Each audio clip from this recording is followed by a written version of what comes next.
Welcome to Bench or Flex Week 7, the most fast, action-packed show on the web about fantasy football. I'm Justin Becker, and let's get started, and we're going to start talking injuries. Injuries have been a huge problem all year, and we're going to start with Deshaun Jackson. You know what? Deshaun Jackson got knocked out like a third grader last week on the football field by Dunta Robinson. So he's out this week, and who's in? Jason Avant. Jason Avant's going to have Kevin Kolb thrown to him, and he's going against a Tennessee defense that's ranked 30th in passing. So if you had Deshaun Jackson, pick up Jason Avant. He's going to be your guy this week. All right, next we're talking about a trio of tight ends that are knocked out and probably not going to play this week. You know, Chris Cooley got a concussion, Dallas Clark hurt his hand, and Antonio Gates is complaining about some toe injury. I think he needs to man up. That's just me. All right, but we're going to keep preaching those same three guys we talked about last week. We talked Tony Moeaki from the Chiefs, Aaron Hernandez from New England, and Heath Miller from the Steelers. But there's one guy in particular that you could also pick up this week, and that's Ben Watson. He's leading the Browns in receptions, targets, receiving yards, receiving touchdowns. Basically, he's doing it all in Cleveland, and he's a top 10 tight end right now. So if he's on the waiver, pick him up. All right, guys, another injury. Malcolm Floyd from the Chargers has that injured hammy, so we're going to look to pick up Patrick Creighton. He's getting a lot more looks, and he had 6 catches for 117 yards last week. And let's look at his next 3 matchups, all right? We're talking New England, Tennessee, and Houston. They all have bad passing defenses. I think he's worth a pickup. He's worth a waiver. All right, guys, this show must be getting so popular that the Becker's Blast of the Week is working.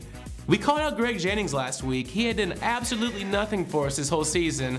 And I think he must be watching the show. Greg Jennings, thanks for being an avid watcher. You had 6 catches, 133 yards, and a touchdown. So it's obviously working. So we're gonna go to this week's Blast of the Week, and that's gonna be Marquise Colston. Listen, Marquise, you don't even have a single touchdown on the year, a single double-digit day in points, and Mr. Drew Brees, maybe the best quarterback in the NFL, is your quarterback.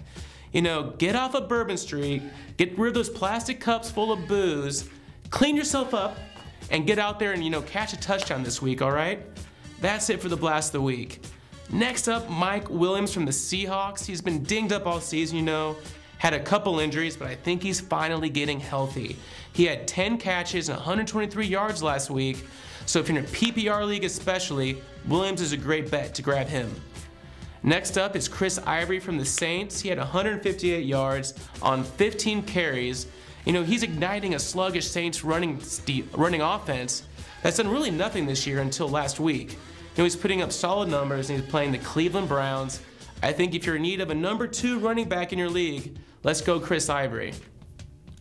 All right, something I don't like to do here much on Bench or Flex is swallow my pride, but I'm gonna give it a try here. So my producer, she's a giant Pats fan, and I just refuse to listen to her talking about, Deion Branch, you gotta play Deion Branch.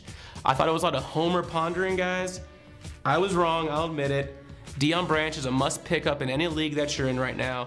He had 9 catches, 95 yards and a touchdown, so it's pretty clear Brady's looking for him. Pick him up if he's available. You know, we're going to stay with the Patriots here for a second and talk about Danny Woodhead. If you're in a 12-team PPR league, I think he's a great pickup. The Patriots just keep finding ways to get him the ball, and he's getting red zone carries, red zone touches. You can also put him at running back or wide receiver. So if you're in a deep league, solid pickup. Go with Woodhead. All right, guys, this is the last thing I want to hit up today, and that's the Seahawks defense. One thing I didn't know, they have 14 sacks, 6 turnovers, and they're playing the Cardinals at home against a rookie quarterback, and the Cardinals offense is just abysmal. Get that Seahawks defense if they're available. All right? Guys, that's it for this week. If you have any questions or comments, hit us up in the comments section. We're here for you. All right, guys, that's it. You gotta know who to play to win the game.